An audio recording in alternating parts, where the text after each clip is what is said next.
7 समुद्रों तक की पृथ्वी का दान करने से जो फल प्राप्त होता है, शालिग्राम शिला के दान से मनुष्य उसी फल को पा लेता है। अतः कार्तिक मास में स्नान तथा श्रद्धापूर्वक शालिग्राम शिला का दान अवश्य करना चाहिए। शालिग्राम नेपाल में गंडकी नदी के तल में पाए जाने वाले काले रंग के चिकने, अंडाकार पत्थर को कहते हैं। ये भगवान विष्णु का ही एक स्वरूप कहलाते हैं।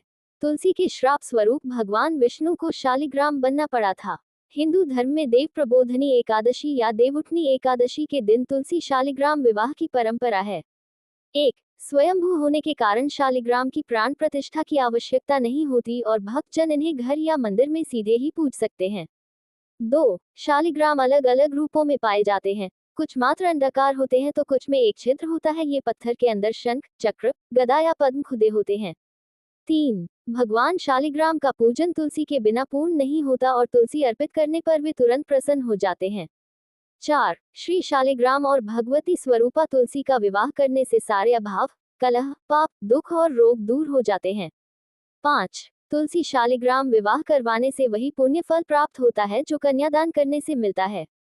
4. पूजन में श्री शालिग्राम जी को स्नान कराकर चंदन लगाकर तुलसी दल अर्पित करना और चरणामृत ग्रहण करना चाहिए। यह उपाय मन, धन, वतन की सारी कमजोरियों व दोषों को दूर करने वाला माना गया है। 5. पुराणों में तो यहाँ तक कहा गया है कि जिस घर में भगवान शालिग्राम हो, वह घर सारे तीर्थों से भी श्रेष्ठ है। इनके दर्शन व पूजन से समस्त भोगों का सुख मिलता है। 6. भगवान शिव ने भी स्कंद पुराण के कार्तिक महात्म्य में भगवान शालिग्राम की स्तुति की है। ब्रह्मवैवर्त पुराण के प्रकृति खंड अध्याय में उल्लेख है कि जहाँ भगवान शालिग्राम की पूजा होती है वहाँ भगवान विष्णु के साथ भगवती लक्ष्मी भी निवास करती है। 7. पुराणों में ये भी लिखा है कि शालिग्राम शिला का जल जो अपने ऊपर छिड़कता है, वह समस्त यज्ञों और संपूर्ण तीर्थों में स्नान के समान फल पा लेता है। 8. जो निरंतर शालिग्राम शिला का जल से अभिषेक करता है, वह संपूर्ण दान के पुण्य व पृथ्वी की प्रदक्षिणा के उत्तम फल का अधिकारी बन जाता है।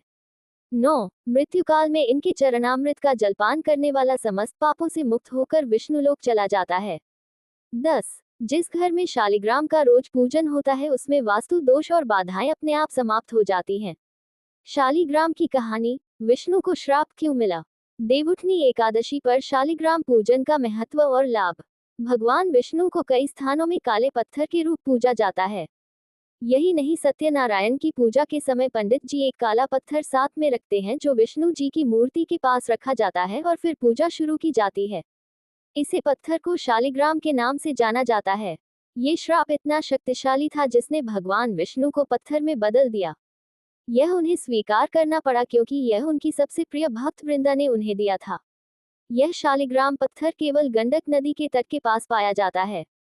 यह आमतौर पर काले या लाल रंग में मिलता है और बॉक्स में रखा जाता है।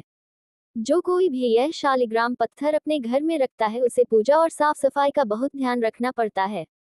ये कहानी है अहंकार, भक्ति, प्रेम और विश्वासघात की, जिसमें भगवान ने भक्त के साथ धोखा किया और जिसकी वजह से उन्हें श्राप मिला। आइए जानते हैं इसकी पूरी कहानी।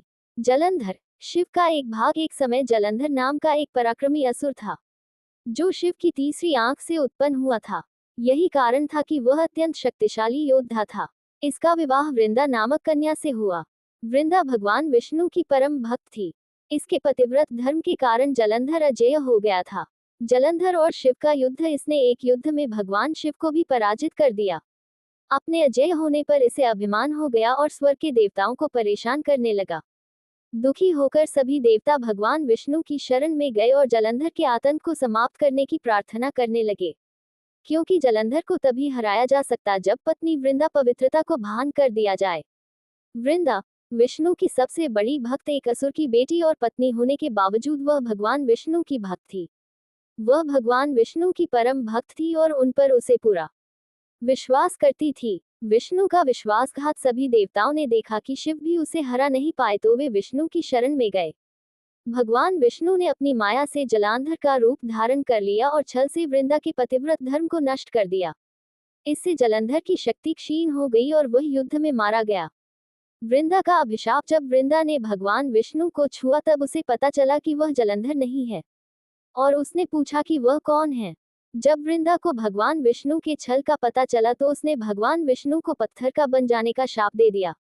भगवान विष्णु वृंदा के साथ हुए छल के कारण लज्जित थे, इसलिए वृंदा के शाप को जीवित रखने के लिए उन्होंने अपना एक रूप पत्थर रूप में प्रकट किया जो शालिग्राम कहलाया।